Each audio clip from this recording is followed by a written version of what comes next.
Welcome two science talks. അപ്പോൾ ഇന്നത്തെ ക്ലാസ്സിൽ നമ്മൾ എടുക്കുന്നത് ബയോളജിക്കൽ നൈട്രജൻ ഫിക്സേഷൻ എന്നുള്ള പ്രോസസ്സാണ്.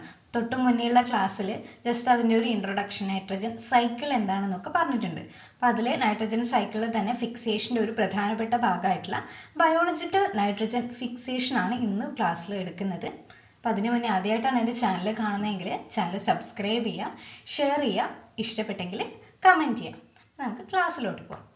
എന്താണ് ബയോളജിക്കൽ നൈട്രജൻ ഫിക്സേഷൻ? നമ്മൾ പഠിച്ചിട്ടുണ്ടല്ലേ, ഇൻഡസ്ട്രിയൽ നൈട്രജൻ ഫിക്സേഷനും ലൈറ്റനിങ് ഒക്കെ വഴിയുള്ള നൈട്രജൻ ഫിക്സേഷൻ പഠിച്ചിട്ടുണ്ട്. അപ്പോൾ ഈ ബയോളജിക്കൽ നൈട്രജൻ ഫിക്സേഷൻ അല്ലെങ്കിൽ BNF എന്ന് പറഞ്ഞാൽ മൈക്രോബ്സ് അല്ലെങ്കിൽ മൈക്രോ ഓർഗാനിസത്തിനെ യൂസ് ചെയ്തിട്ട് പ്ലാന്റ്സ് എന്ത് ചെയ്യുന്നു? നൈട്രജനെ ഫിക്സ് ചെയ്യുന്നു. മൈക്രോബ്സിന്റെ സഹായത്തോടെ നൈട്രജനെ ഫിക്സ് ചെയ്യുന്ന ആ ഒരു പ്രോസസ്സ്, അതായത് അറ്റ്മോസ്ഫിയറിക് നൈട്രജനെ യൂസ്ഫുൾ ഫോമിലേക്ക് ആരുടെ സഹായത്തോടു കൂടി കൺവേർട്ട് ചെയ്യും? മൈക്രോബ്സിന്റെ ഉള്ളിലുള്ള എൻസൈമിൻ്റെയും സഹായത്തോടു കൂടി കൺവേർട്ട് ചെയ്യും. ഈ ഒരു പ്രോസസ്സിനെയാണ് നമ്മൾ ബയോളജിക്കൽ നൈട്രജൻ ഫിക്സേഷൻ എന്ന് പറയുന്നത്. ഓക്കെ, അപ്പോൾ ഈ ബയോളജിക്കൽ നൈട്രജൻ ഫിക്സേഷന് ഹെൽപ്പ് ചെയ്യുന്ന മൈക്രോബ്സ് ഇല്ലേ, അത് രണ്ട് ടൈപ്പായിട്ട് മെയിൻലി കാണുന്നത്. അതിൽ ഫ്രീ ലിവിങ്ങും ഉണ്ട്, സിംബയോട്ടിക് ആയിട്ടതും ഉണ്ട്. ഫ്രീ ലിവിംഗ് എന്ന് പറയുന്നത് എന്താ? ഫ്രീ, ഒറ്റയ്ക്ക് ജീവിക്കുന്നത്. സിംബയോട്ടിക് എന്ന് വെച്ചാൽ അസോസിയേഷനുമായിട്ട്, അതായത് പ്ലാന്റിന്റെ റൂട്ടുമായിട്ടൊക്കെ അസോസിയേറ്റ് ചെയ്ത് ജീവിക്കുന്ന ബാക്ടീരിയാസ് ഒക്കെ ഉണ്ട്. അപ്പോൾ ഫ്രീ ലിവിങ്ങിൽ വരുന്ന രണ്ട് എക്സാമ്പിൾസ് ആണ് അസോട്ടോബാക്ടറും റോഡോസ്പൈറില്ലവും. സിംബയോട്ടിക്കിൽ വരുന്നത് റൈസോബിയം, നോസ്റ്റോക്ക്, അനബീന. അപ്പോൾ ഇതിൽ നോസ്റ്റോക്കും അനബീനയും രണ്ട് ഫ്രീ ലിവിങ് ആയിട്ടും കാണുന്നുണ്ട്, സിംബയോട്ടിക് ആയിട്ടും കാണുന്നുണ്ട്. അപ്പൊ നമ്മൾ ഈ ഒരു ക്ലാസ്സിൽ അല്ലെങ്കിൽ നിങ്ങൾക്ക് കൂടുതലായിട്ട് പഠിക്കാനുണ്ടാവുക റൈസോബിയം റിലേറ്റ് ചെയ്തിട്ടുള്ള ബയോളജിക്കൽ നൈട്രജൻ ഫിക്സേഷൻ ആയിരിക്കും. അപ്പോൾ ആ റൈസോബിയത്തിനെ കുറിച്ചുള്ള ബയോളജിക്കൽ നൈട്രജൻ ഫിക്സേഷൻ എങ്ങനെയാണെന്ന് പഠിക്കാം. ഓക്കെ, അപ്പൊ ആദ്യം റൈസോബിയം എങ്ങനെയാണെന്നാണ് പറയുന്നത്. റൈസോബിയം എന്താണ്? റൈസോബിയം എന്നൊക്കെ റൈസോബിയം ഫസ്റ്റ് തന്നെ അതെന്താണ്? സിംബയോട്ടിക് ആണ്. സിംബയോട്ടിക് ആയിട്ടുള്ള ഒരു ബാക്ടീരിയ ആണ് റൈസോബിയം എന്ന് പറയുന്നത്. അവ ലെഗുമിനസ് പ്ലാന്റിലാണ് കാണുന്നത്. എന്താണ് ഈ ലെഗുമിനസ് പ്ലാന്റ്? പയറുവർഗ്ഗങ്ങളില്ലേ, ആ പയറുവർഗ്ഗങ്ങളുടെ വേരൊക്കെ എടുത്തു നോക്കിയാൽ ആ വേരിന്റെ അടിയിൽ ചെറിയ ചെറിയ കുറെ വെള്ള കളറിലെ ബോള് പോലെ ഉണ്ടാവും. അപ്പൊ അത് റൈസോബിയം ബാക്ടീരിയ ഉള്ളത് കൊണ്ടാണ് റൂട്ട് നോഡ്യൂൾ ഫോർമേഷൻ ഒക്കെ ഉണ്ടായതാണ്. പിന്നെ ഇതൊരു എയറോബിക് ബാക്ടീരിയ ആണ്, അതായത് ഓക്സിജന്റെ പ്രസൻസിലുള്ള ഒരു ബാക്ടീരിയ ആണ് റൈസോബിയം. പക്ഷെങ്കിൽ എന്താ, ഈ ഒരു നൈട്രജൻ ഫിക്സിംഗ് സ്റ്റേറ്റിലേക്ക് ഈ ഒരു റൈസോബിയം എത്തുമ്പോൾ അതിന് അനേറോബിക് കണ്ടീഷൻ ആവശ്യമാണ്. ഓക്കെ, അതൊരു ഇമ്പോർട്ടൻ്റ് ആയിട്ടുള്ള ടേം ആണ്. ഇത് റൈസോബിയം ശരിക്കും ഒരു എയറോബിക് ബാക്ടീരിയ ആണ്, പക്ഷെങ്കിൽ നൈട്രജൻ ഫിക്സേഷൻ്റെ ആ ഒരു സ്റ്റേറ്റിൽ എത്തുമ്പോൾ അത് അനേറോബിക് ആണ്, അനേറോബിക് കണ്ടീഷൻ ആവശ്യമാണ്. ഇനി ഈ റൈസോബിയത്തിൻ്റെ ഉള്ളിൽ ഒരു എൻസൈം ഉണ്ട്, നൈട്രോജനേസ്. ഇമ്പോർട്ടൻ്റ് ആയിട്ടുള്ള ഒരു എൻസൈം ആണ് നൈട്രോജനേസ് എന്ന് പറയുന്നത്. ഓക്കെ, അപ്പോൾ ഈ നൈട്രോജനേസ് എൻസൈമിൻ്റെ അകത്ത് എന്തുണ്ട്? ഫെമോ പ്രോട്ടീൻ ഉണ്ട്, അയേൺ മോളിബ്ഡിനം പ്രോട്ടീൻ, അതാണ് ഫെമോ പ്രോട്ടീൻ. അപ്പോൾ ഈ ഒരു അയേൺ മോളിബ്ഡിനം പ്രോട്ടീൻസിൻ്റെ ഒക്കെ സഹായത്തോടെയാണ് നൈട്രോജനേസ് അതിൻ്റെ ആക്ടിവിറ്റി, നൈട്രജനെ യൂസ്ഫുൾ ഫോമിലേക്ക് കൺവേർട്ട് ചെയ്യുകയൊക്കെ ചെയ്യുന്നത്.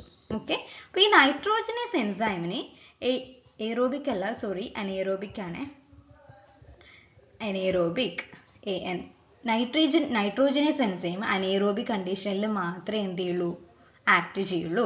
അതുകൊണ്ടാണ് ഇതൊരു എയറോബിക് ബാക്ടീരിയ ആണ്, പക്ഷേ നൈട്രജൻ ഫിക്സിങ്ങിന്റെ സമയത്ത് അനേറോബിക് ആണെന്ന് പറയുന്നത്. ഇത് എയറോബിക് അല്ല, ചെറിയ മിസ്റ്റേക്ക് ആണ്, അനേറോബിക് കണ്ടീഷനാണ്. ഓക്കെ, അപ്പോൾ ഇതാണ് റൈസോബിയം ബാക്ടീരിയയുടെ ചില പ്രത്യേകതകൾ എന്ന് പറയുന്നത്. ഇനി നമുക്ക് പ്രോസസ്സിലോട്ട് പോകാം. ഓക്കെ, അപ്പോൾ ഈ ഒരു നൈട്രജൻ ഫിക്സേഷൻ എന്ന് പറയുമ്പോൾ അതിന് കുറേ സ്റ്റെപ്പ് ഉണ്ട്. അതിൽ ഒന്നാമത്തെ സ്റ്റെപ്പാണ് നൊഡ്യൂൾ ഫോർമേഷൻ. അതായത് ഒരു മുഴ പോലെ ഇങ്ങനെ വന്നിട്ടുണ്ടാവും നമ്മളുടെ പയറ് ചെടീൻ്റെ വേരൊക്കെ എടുത്ത്, ചില പയറ് ചെടീൻ്റെ വേരൊക്കെ എടുത്തു കഴിഞ്ഞാൽ അത് ഈ ഒരു റൈസോബിയത്തിൻ്റെ ആക്ടിവിറ്റി ഉള്ളത് കൊണ്ടാണ് ഈ ഒരു നൊഡ്യൂൾ ഫോർമേഷനൊക്കെ നടക്കുന്നത്. അപ്പോൾ ഈ ഒരു നൊഡ്യൂൾ ഫോർമേഷന് തന്നെ കുറേ സ്റ്റെപ്സ് ഉണ്ട്. അപ്പോൾ അത് ഓരോന്നോരോന്നായിട്ട് നോക്കാം. ഒന്നാമത്തെ എന്താ? Formation of infection thread. Formation of infection thread, അതായത് ഇതാണ് ആ ഒരു പയറ് ചെടിയുടെ റൂട്ട് എന്ന് വിചാരിക്കുക. ഇപ്പോൾ റൂട്ട് ആകുമ്പോൾ അവിടെ എന്തുണ്ടാകും? ഒരു റൂട്ട് ഹെയർസ് കുറേ ഉണ്ടാവും. അപ്പോൾ ഈ ഒരു റൂട്ട് ഹെയർസിൻ്റെ അകത്തേക്കാണ് ആദ്യം നമ്മുടെ റൈസോബിയം ബാക്ടീരിയ വന്നിട്ട് ഇൻഫെക്റ്റ് ചെയ്യും. റൈസോബിയം ബാക്ടീരിയ വന്നിട്ട് ഇൻഫെക്റ്റ് ചെയ്യും. ഇപ്പോൾ ഇത് സോയിലിൽ കുറേ റൈസോബിയം ബാക്ടീരിയ ഉണ്ടെന്ന് വിചാരിക്കും. ഓക്കെ, ഇപ്പോൾ റൈസോബിയം ബാക്ടീരിയ എന്ത് ചെയ്യും? ഉള്ളിലോട്ടേക്ക് കയറും.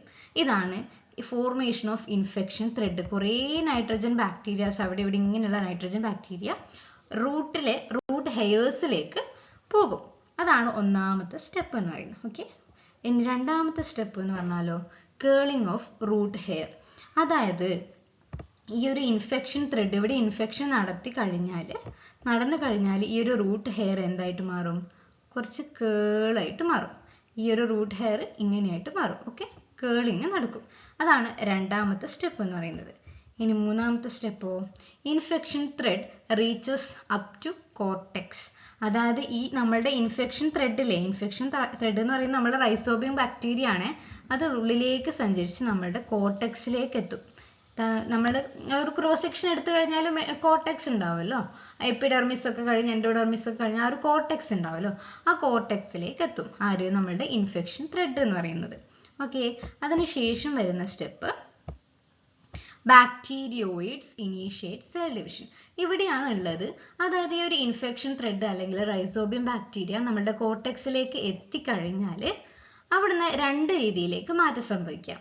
ഒന്നിക്കൽ ഈ ഒരു ഈ ഒരു ഇൻഫെക്ഷൻ ത്രെഡ് എന്ന് പറയുന്നത് ബാക്ടീരിയോയിഡ്സ് ആയിട്ട് മാറാം. ആ ബാക്ടീരിയോയിഡ്സ് ആണ് സെൽ ഡിവിഷന് സഹായിക്കുന്നത്. ഓക്കെ, പക്ഷേ ചില സെൽസ് എന്ത് സംഭവിക്കും? ചില സെൽസിന് എന്ത് സംഭവിക്കും? ചില വേറെ ടൈപ്പുള്ള ഒരു നൈട്രജൻ ഫിക്സിംഗ് സെല്ലായിട്ട് മാറുന്നുണ്ട്. അത് നമുക്ക് ആദ്യം പറയാം. ആദ്യം നമുക്ക് എന്ത് പറയാം? ബാക്ടീരിയോയിഡ്സിന്റെ കേസ് പറയും. അപ്പോൾ ചില സെൽസ് എന്തായിട്ട് മാറും? ആ ഒരു ഇൻഫെക്ഷൻ ത്രെഡിലെ ചില ബാക്ടീരിയാസ് അല്ലെങ്കിൽ ചില റൈസോബിയം എന്ന് പറയുന്നത് ബാക്ടീരിയോയിഡ്സ് ആയിട്ട് മാറും. ആ ബാക്ടീരിയോയിഡ്സ് എന്ത് ചെയ്യും? കോർട്ടെക്സിൽ സെൽ ഡിവിഷൻ നടത്താൻ വേണ്ടി സഹായിക്കും. ഇതൊരു സെൽ ഡിവിഷന്റെ ഒരു പിക്ചറാണ് ഇതെന്ന് പറയുന്നത്. ഓക്കെ, ഒരു മൈക്രോസ്കോപ്പിക് വ്യൂ ആണ്. ഓക്കെ, അപ്പോൾ അങ്ങനെ സെൽ ഡിവിഷൻ നടന്നാൽ ഇവിടെ എന്താകും? സെൽ ഡിവിഷൻ നടക്കുമ്പോൾ സാധാരണയായിട്ട് എന്താകും? കോശങ്ങളുടെ എണ്ണം കൂടുമ്പോൾ അവിടെ ഒരു വലിപ്പം വരും അല്ലേ? അപ്പോൾ ഇവിടെ ഇങ്ങനെ കോർട്ടെക്സിലെത്തി റൂട്ട് ഹെയറിലൂടെ റൂട്ടിന്റെ കോർട്ടെക്സിലൊക്കെ എത്തിയതിനു ശേഷം അവിടെ ഒരു ബൾജിങ് അവിടെ ഇവിടെയൊക്കെ ഉണ്ടാകും.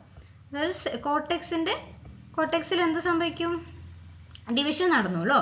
അപ്പോൾ ഈ റൂട്ട് ഹെയർസിലൊക്കെ അവിടെ ഇവിടെ ഇങ്ങനെ ബൾജിങ് ഉണ്ടാവും, ഡിവിഷൻ നടന്നിട്ട്. അപ്പോൾ അതാണ് ബാക്ടീരിയോയിഡ്സ് സെൽ ഡിവിഷൻ ഇനീഷ്യേറ്റ് ചെയ്തിട്ട് നോഡ്യൂൾ ഫോർമേഷൻ നടക്കും എന്ന് പറയുന്നത്. ഇതാണ് നോഡ്യൂൾസ് നമ്മൾ തമ്പനയിൽ ഒരു പിക്ചർ കണ്ടിട്ടുണ്ടാവില്ലേ? നോഡ്യൂൾ ഫോർമേഷന്റെ നോഡ്യൂൾസ്. പിന്നെ എന്താ സംഭവിക്കുക? ചില കേസിൽ some cells of cortex modified into nitrogen fixing cell. അപ്പോൾ നൈട്രജൻ ഫിക്സേഷന്റെ സമയത്ത് ഈ ഒരു ബാക്ടീരിയോയിഡ്സ് ആണ് എന്ത് ചെയ്യുന്നത്? കോർട്ടെക്സിന്റെ സെൽ ഡിവിഷന് സഹായിക്കുന്നത്. ആ കോർട്ടെക്സിലെ ചില സെൽസ് നൈട്രജൻ ഫിക്സിംഗ് സെല്ലായിട്ട് ആക്ട് ചെയ്യും. ചില സെൽസ് എന്തായിട്ട് ആക്ട് ചെയ്യും?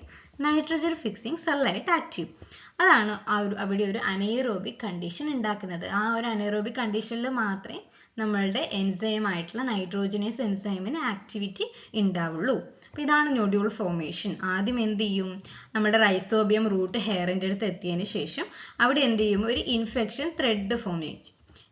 ത്രെഡ് ഫോം ചെയ്തതിന് ശേഷം ആ ഒരു ഇൻഫെക്ഷൻ ത്രെഡ് റൂട്ടിലേക്ക് പ്രവേശിക്കുമ്പോൾ റൂട്ട് ഹെയർ എന്ത് ചെയ്യും?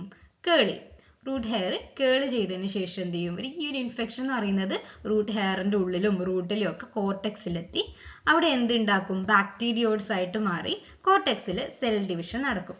അപ്പോഴാണ് നമ്മുടെ നോഡ്യൂൾ ഫോർമേഷൻ ഉണ്ടാകുന്നത്. പക്ഷേ ഈ കോർട്ടെക്സിലെത്തിയ ചില സെൽസ് സെൽ ഡിവിഷൻ നടന്നു കഴിഞ്ഞാൽ ഈ കോർട്ടെക്സിലുള്ള ചില സെൽസ് എന്താവും? നൈട്രജൻ ഫിക്സിംഗ് സെല്ലായിട്ട് മാറും. അപ്പോൾ അവരാണ് ഈ ഒരു കണ്ടീഷനിൽ റൂട്ടിന്റെ ഉള്ളിൽ ഒരു എനൈറോബിക് കണ്ടീഷൻ ഉണ്ടാക്കുന്നത്. എന്നാൽ മാത്രമേ നമ്മളുടെ നൈട്രോജനേസ് എൻസൈമിന് ആക്ട് ചെയ്യാൻ വേണ്ടി പറ്റുള്ളൂ. ഇതാണ് ഫസ്റ്റത്തെ സ്റ്റെപ്പ്, ബയോളജിക്കൽ നൈട്രജൻ ഫിക്സേഷൻ്റെ. ഇനിയാണ് നമ്മളുടെ നൈട്രോജനേസ് എൻസൈമിന്റെ ആക്ടിവിറ്റി വരുന്നത്. സോ ഇവിടെ പിക്ചേഴ്സ് ഉണ്ട് കേട്ടോ. ഇതാണ് ഒരു നോഡ്യൂൾ ഫോർമേഷന്റെ പിക്ചർ എന്ന് പറയുന്നത്. ഇവിടെ ഇങ്ങനെ ഒരു മുട്ട പോലെ കാണുന്നില്ല, അതാണ് റൈസോബിയം ആക്ടിവിറ്റി ഉള്ളത് കൊണ്ടുള്ളത്. ഓക്കെ, അപ്പോൾ ഇതാണ് നോഡ്യൂൾ ഫോർമേഷൻ എന്ന് പറയുന്നത്. സോ ഇത്രയേ ഉള്ളൂ ഇന്നത്തെ ക്ലാസ്. അപ്പം അടുത്ത ക്ലാസ്സിൽ നമ്മൾ നൈട്രോജനേസ് എൻസൈമിന്റെ ആക്ടിവിറ്റി എങ്ങനെയാണ്, അതായത് രണ്ടാമത്തെ സ്റ്റെപ്പ് എങ്ങനെയാണെന്ന് ഇടുന്നതായിരിക്കും. അപ്പോൾ താങ്ക് യു.